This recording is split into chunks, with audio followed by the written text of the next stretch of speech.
Hello, one. Hello, everyone. We'll continue on. We're in the Book of Proverbs series, and we're in chapter 6 right now. And I'm not going to belabor this proverb because I have made one, and I did a series on Proverbs 6, as a matter of fact, and it's called Things God Hates. It was a few months back, but let's just go over this a little bit and maybe say a little bit about it today. And you can go back to the videos I'm talking about, the series on things God hates, and see a more detailed video. But anyway, it says, My son, if thou be surety for thy friend, if thou hast stricken thy hand with a stranger, thou art snared with the words of thy mouth, thou art taken with the words of thy mouth.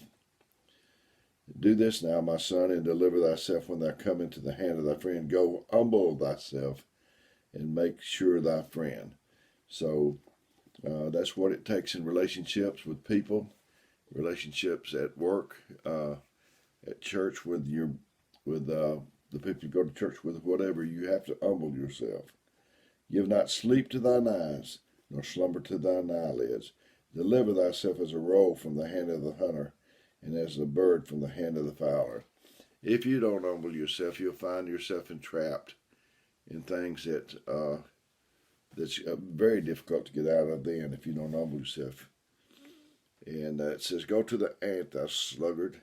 Consider her ways and be wise, which haveth no guide, overseer, or ruler, provideth her meat in the summer, and gathereth her food in the harvest. How long wilt thou sleep, O sluggard? When wilt thou rise out of thy sleep? But we know the ant is. I used to be in pest control, and I know that the ant is one of the toughest things you'll come up against as a pest control man. You can tear down their ant mound, and they won't wait a day or two. They won't sit over and sulk and mourn. They'll just go right back to building again. It says, Yet a little sleep, a little slumber, a little folding of the hands to sleep. So thy poverty shall come, one that trilleth, and thy want is an armed man. A naughty person, a wicked man, walketh with a froward mouth. He winketh with his eyes. He speaketh with his feet. He teacheth with his fingers. Frowardness is in his heart. He deviseth mischief continually. He soweth discord. Therefore shall his calamity come suddenly. Suddenly shall he be broken without remedy. Not only broken, but no fixing it, no remedy. These 6 things doth the Lord hate. Yea, 7 are abomination to him. And I made the series, the videos on this series. These 6 things doth the Lord hate. Yea, 7 are abomination to him.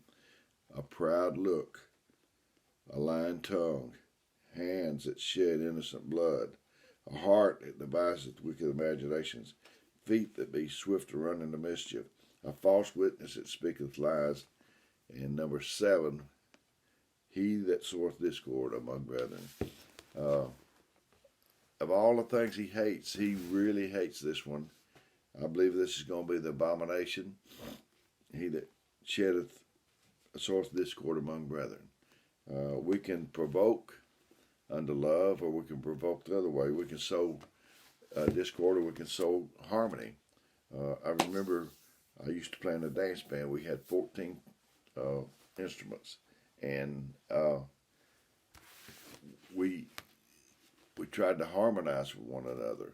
We didn't. We would tune up before we played, and we didn't tune one to another like saxophones and whatever. We tuned to the piano, and that's who we're supposed to tune to.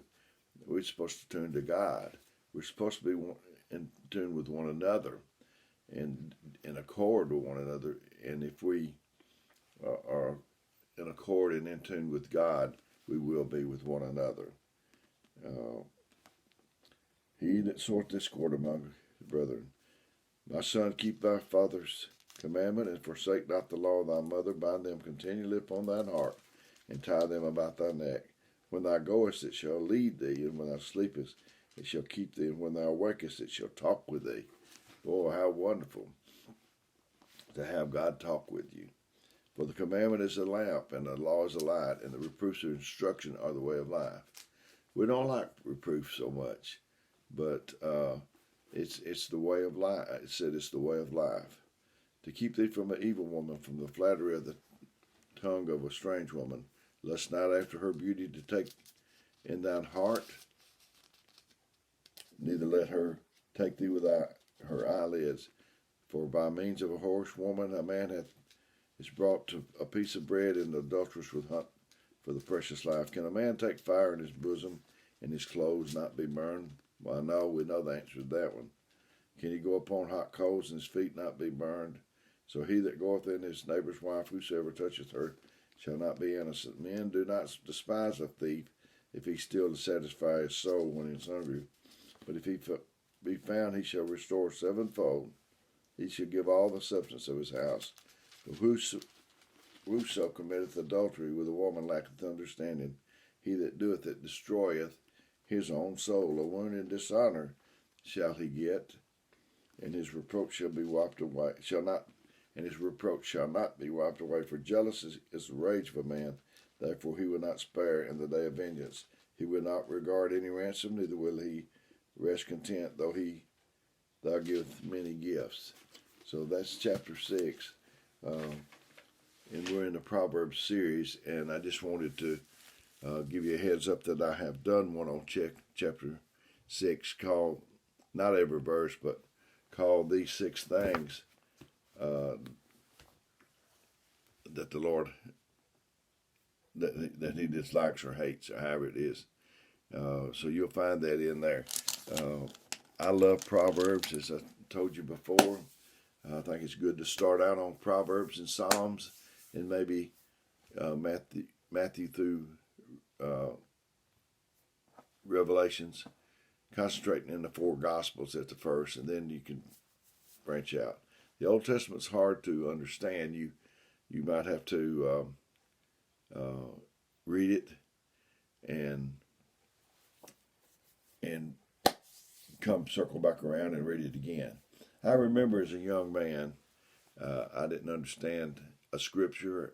If I didn't, which that was very many times, I would ask God to let me understand it. And I'd go to church, and there the man of God would be there, and he would explain it.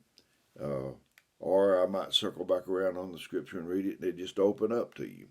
But Proverbs is so good. I love Proverbs because it was written by the wisest man that we have knowledge that we know about.